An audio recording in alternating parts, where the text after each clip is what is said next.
चलिए मित्रों, शुरू करते हैं हम अपना आज का करंट अफेयर। देखते हैं हमारे जितनी भी महत्वपूर्ण खबरें हैं सभी पे विस्तार से चर्चा और विश्लेषण करते हैं। तो हमारी पहली न्यूज है, वर्क लाइफ संतुलन से जुड़ी चिंताओं के मद्देनजर भारत में राइट टू डिस्कनेक्ट की मांग बढ़ रही है। तो कार्य संबंधी तनाव के कारण एक युवा महिला कर्मचारी की मृत्यु के चलते भारत में अलग अलग वर्गों ने राइट टू डिस्कनेक्ट पर कानून लाने की मांग की।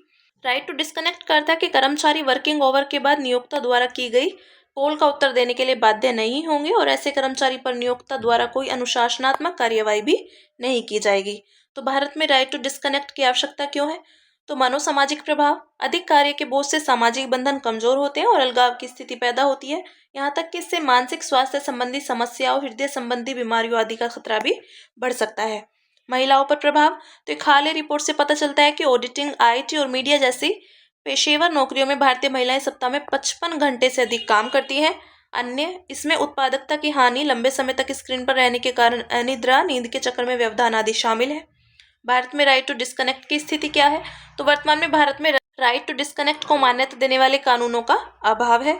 संवैधानिक प्रावधान, अनुच्छेद 38 यह राज्य के लोगों के कल्याण को बढ़ावा देने का निर्देश देता है और अनुच्छेद 39 तो यह राज्य को कर्मचारियों के स्वास्थ्य और शक्ति का दुरुपयोग को रोकने का निर्देश देता है।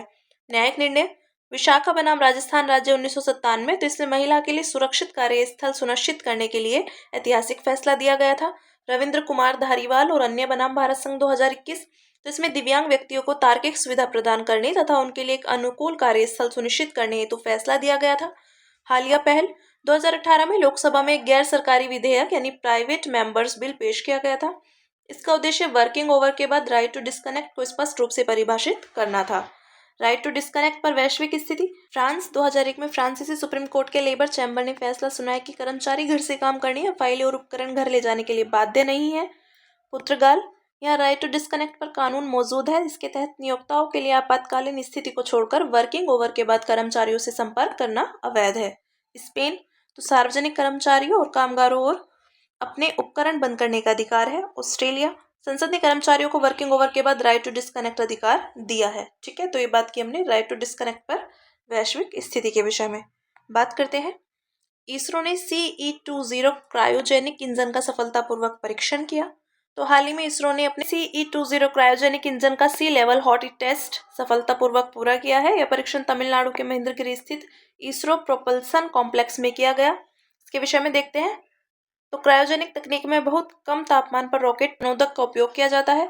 इसमें लिक्विड ऑक्सीजन और लिक्विड हाइड्रोजन को ऑक्सीडाइजर एवं ईंधन के रूप में अलग अलग अनुपातों में मिलाया जाता है। गौरतलब है कि लिक्विड ऑक्सीजन -183 डिग्री सेल्सियस से कम तापमान पर द्रव अवस्था में बना रहता है, वही लिक्विड हाइड्रोजन -253 डिग्री सेल्सियस से कम तापमान पर द्रव्य अवस्था में बना रहता है। ठीक है, CE-20 क्रायोजेनिक इंजन की विशेषताएं जानते हैं।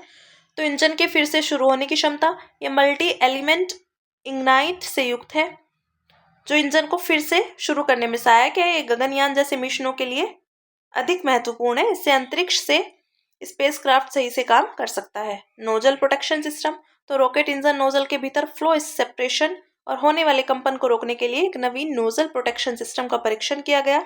इससे इंजन के प्रदर्शन और परीक्षण दक्षता में सुधार करने में मदद मिलेगी। भारत के अंतरिक्ष कार्यक्रमों के लिए क्रायोजेनिक इंजन का महत्व, तो अंतरिक्ष कार्यक्रम को बढ़ावा मिलेगा।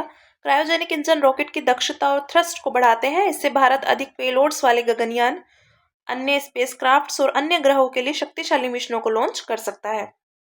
स्वदेशी विकास और आत्मनिर्भरता, तो क्रायोजेनिक तकनीक में भारत को विशेषज्ञता मिलने से विदेशी तकनीक पर निर्भरता कम होगी।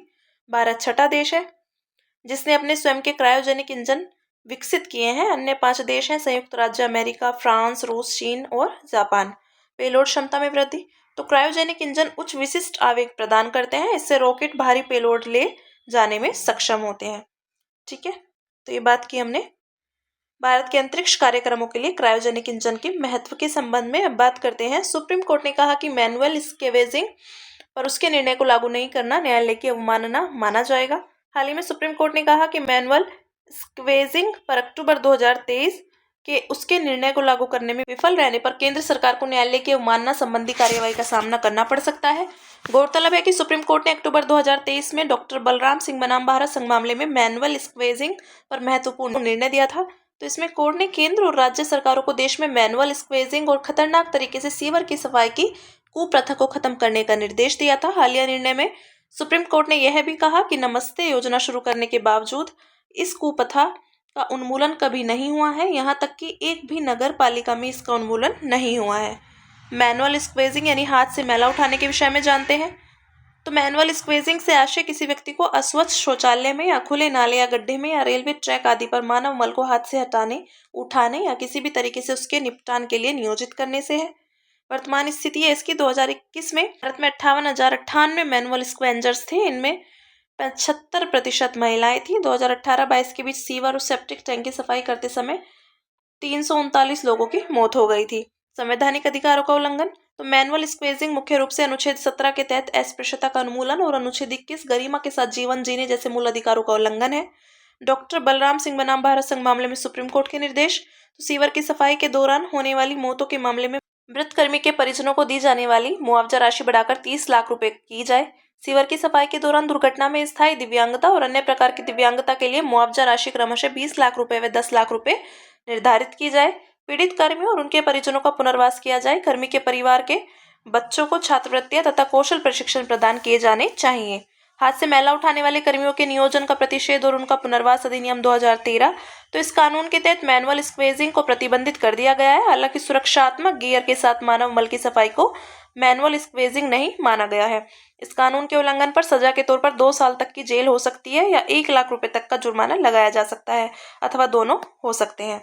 ठीक है, बात करेंगे national action for mechanised sanitation ecosystem यानी नमस्ते के विषय में।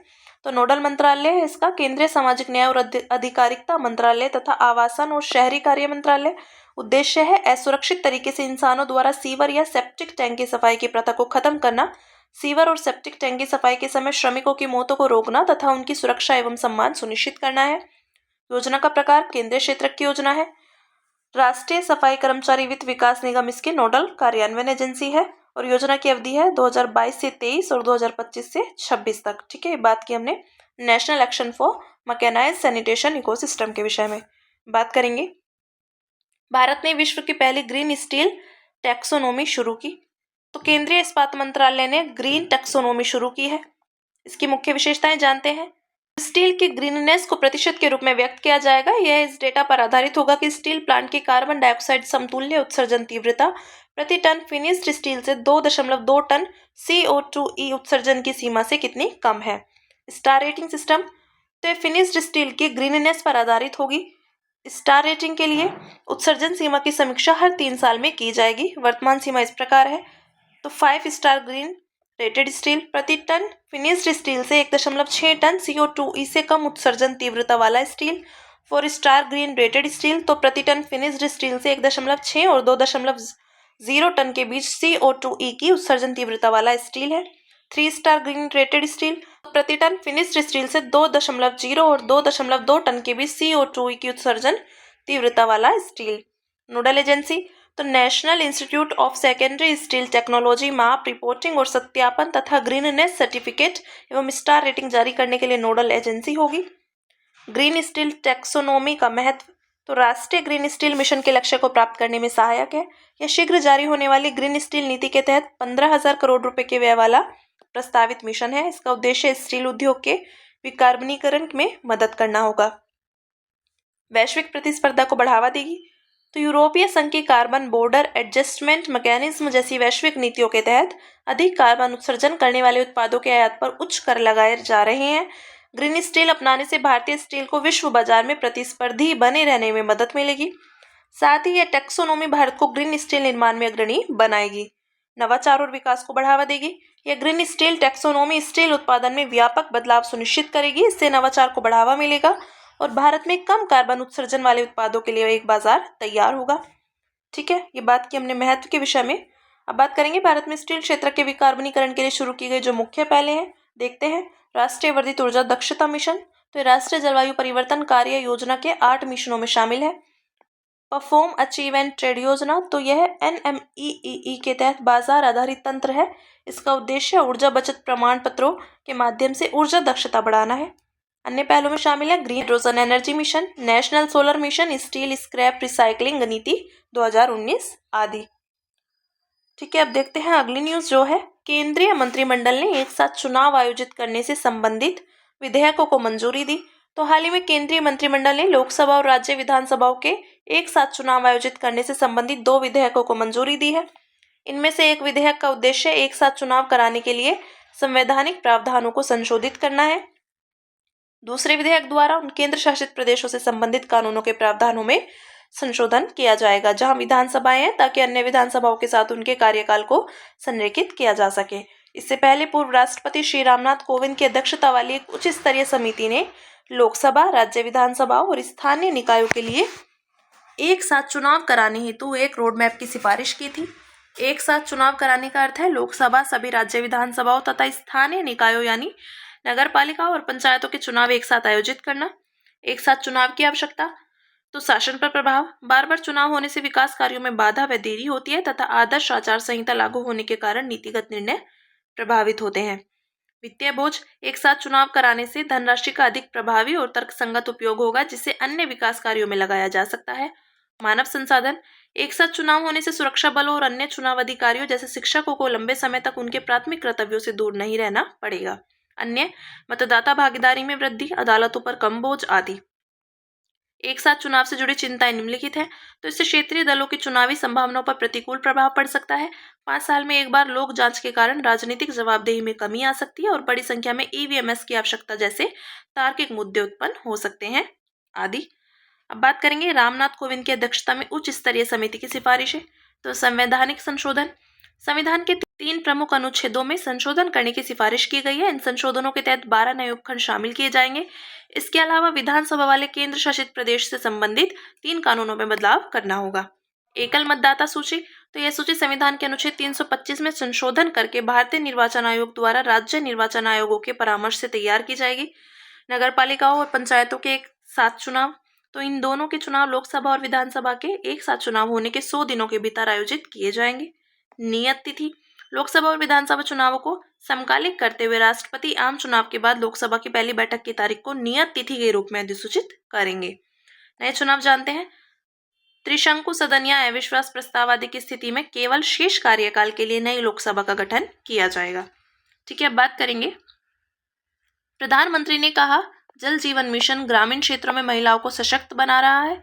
तो इससे पहले एसबीआई की एक रिपोर्ट में भी बताया गया था कि जल जीवन मिशन हर घर जल पहल के कारण 9 करोड़ महिलाओं को अब बाहर से पानी लेने नहीं जाना पड़ता है। महिला सशक्तिकरण के लिए जल जीवन मिशन का महत्व जानते हैं। तो कौशल विकास, घर पर पानी की उपलब्धता महिलाओं को कौशल विकास और आत्मनिर्भरता पर ध्यान केंद्रित करने का अवसर प्रदान करती है।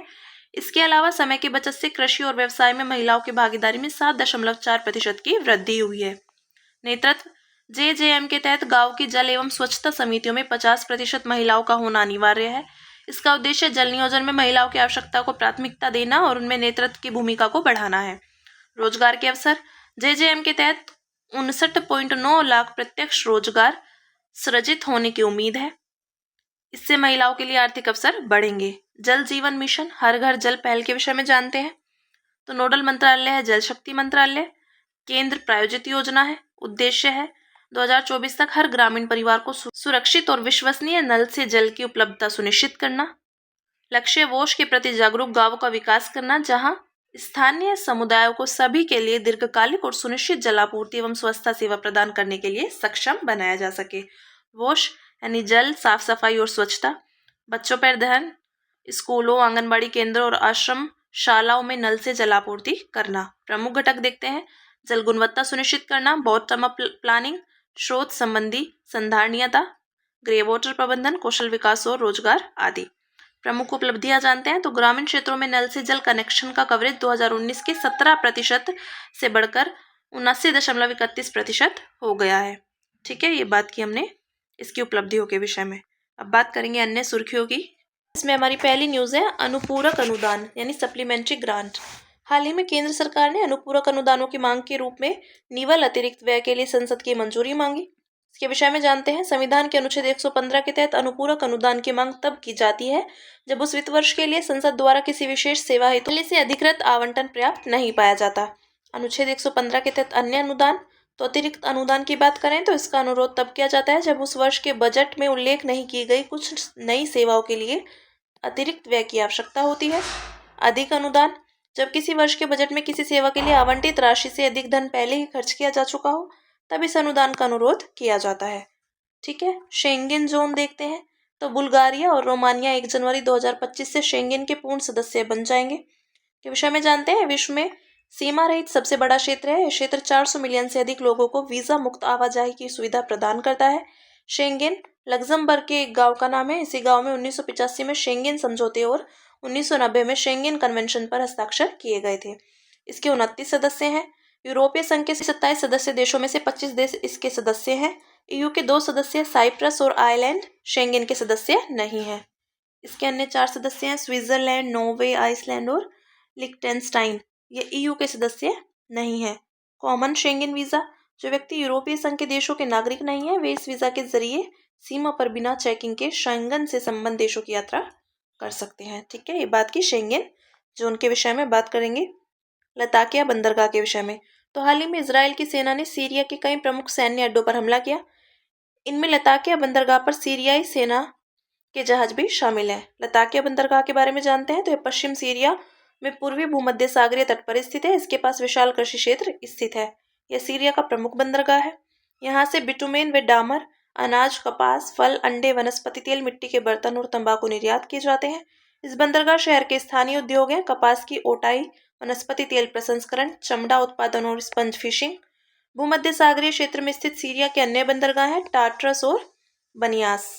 धरनी, तो आईआईटी मद्रास विश्व का पहला ऐसा शोध संगठन बन गया है जिसे धरनी नामक open source brain mapping data set जारी किया है। धरनी के विषय में जानते हैं। धरनी मानव भ्रूण के मस्तिष्क का सबसे बड़ा open access digital data set है। इसे पूरी तरह से कस्टम भेड़ भारतीय तकनीक के साथ विकसित किया गया है। इसे विकसित करने में अमेरिका स्थित एलन ब्रेन एटलस के लिए उपयोग किए गए धन का मात्र 10वां हिस्सा खर्च किया गया। यह तंत्रिका विज्ञान संबंधी अनुसंधान को नई आयाम देगा तथा मस्तिष्क से संबंधित स्वास्थ्य उपचार और चिकित्सा अनुसंधान में सहायता करेगा। यह ऑटिज्म जैसे तंत्रिका संबंधी विकारों और अन्य विकास संबंधी विकारों को समझने में महत्वपूर्ण जानकारी प्रदान करेगा। बात करेंगे S-400 ट्रायम्फ मिसाइल सिस्टम्स। तो भारत के रक्षा मंत्री ने रूस से S-400 ट्रायम्फ मिसाइल प्रणाली की 2 शेष यूनिट्स की आपूर्ति में तेजी लाने का आग्रह किया। यह सतह से हवा में मार करने वाली मिसाइल प्रणाली है। इस मिसाइल का डिजाइन रूस ने तैयार किया और इसकी विशेषताएं हैं बड़ी रेंज और अधिक ऊंचाई पर स्थित हवाई लक्ष्यों को नष्ट कर सकती हैं ये। इसके अलावा यह मल्टी चैनल, हाई मोबिलिटी और सुरक्षित बच निकलने की क्षमता से युक्त है। मार्गदर्शन प्रणाली, तो कमांड और सक्रिय रडार द्वारा इस मिसाइल प्रणाली में शामिल है निगरानी रडार, कम ऊंचाई वाला रडार, फ्लैप लीड के साथ फायर कंट्रोल रडार आदि। रेंज और क्षमता, तो 3000 से 3500 किलोमीटर तक की रेंज में स्थित सभी प्रकार के एरोडायनेमिक लक्ष्यों और बैलिस्टिक मिसाइलों को नष्ट करने वाली यूनिवर्सल मिसाइल है ये। ठीक है, देखते हैं FIDE विश्व शतरंज चैंपियनशिप। तो 18 वर्षीय भारतीय शतरंज खिलाड़ी गुकेश डोमराजू ने चीन के डिंग लीरेन को हराकर दुनिया के सबसे कम उम्र के शतरंज चैंपियन का खिताब अपने नाम किया। गुकेश ने 12 वर्ष की उम्र में ग्रैंड मास्टर का खिताब जीता था। यह भारतीय शतरंज में उनकी असाधारण प्रतिभा को दर्शाता है। गुकेश 1886 में पहली विश्व चैंपियनशिप के बाद से 18वें विश्व शतरंज चैंपियन बने हैं। FIDE विश्व शतरंज चैंपियनशिप में $2.5 मिलियन की राशि पुरस्कार के रूप में दी जाती है।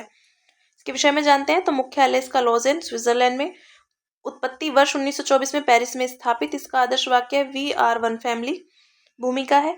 यह अंतर्राष्ट्रीय शतरंज प्रतियोगिताओं का आयोजन और संचालन करता है। फुटबॉल, क्रिकेट, तैराकी और ऑटो रेसिंग के साथ साथ सबसे पुराने वैश्विक खेल संघों में से एक है। मान्यता 1999 में अंतर्राष्ट्रीय ओलंपिक समिति द्वारा एक वैश्विक खेल संगठन के रूप में मान्यता दी गई थी और सदस्यता अखिल भारतीय शतरंज महासंघ सहित 201 देश शामिल हैं इसमें। ठीक है, अब देखेंगे आर्मी टैक्टिकल मिसाइल सिस्टम।